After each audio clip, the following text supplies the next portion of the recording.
બનાસકાંઠા જિલ્લાના વેપારી મથક ડીસા ખાતે આવેલા તેલ મિલોવાળાઓ દ્વારા અલગ અલગ લેબલો મારી 15 લીટર ડબ્બા તેમજ 15 કિલોના ડબ્બા તેમજ 5 લીટર 2 લીટર 1 લીટર પેકિંગ કરીને તેલનું ધૂમ વેચાણ કરી રહ્યા છે।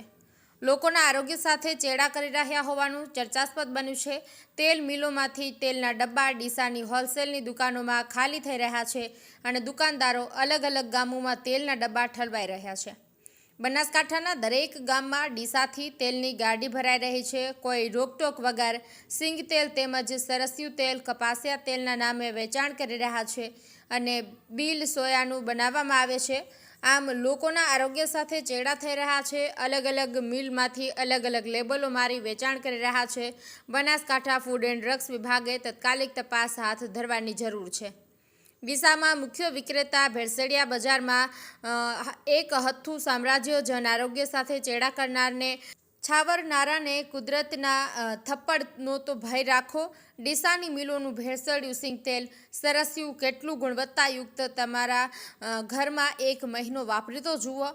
ડીસામાં ખાદ્યની ચીજવસ્તુઓમાં તેમાં પણ ખાસ કરીને રોજબરોજના મોટા વપરાશ એવા તેલ અને ઘીમાં મોટા પ્રમાણમાં ભેળસેળ કરવા સાથે હજારો ડબ્બાનું વેચાણ કરી જન આરોગ્ય સાથે ખુલ્લેઆમ ચેડા થઈ રહ્યા છે।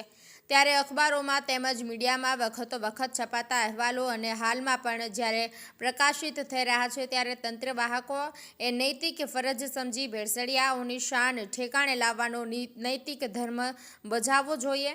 ફૂડ એન્ડ ડ્રગ્સ વિભાગે ઘટતી કાર્યવાહી કરવી જરૂરી છે। જયંતિભાઈ ઠક્કર, ન્યૂઝ 16 ગુજરાતી।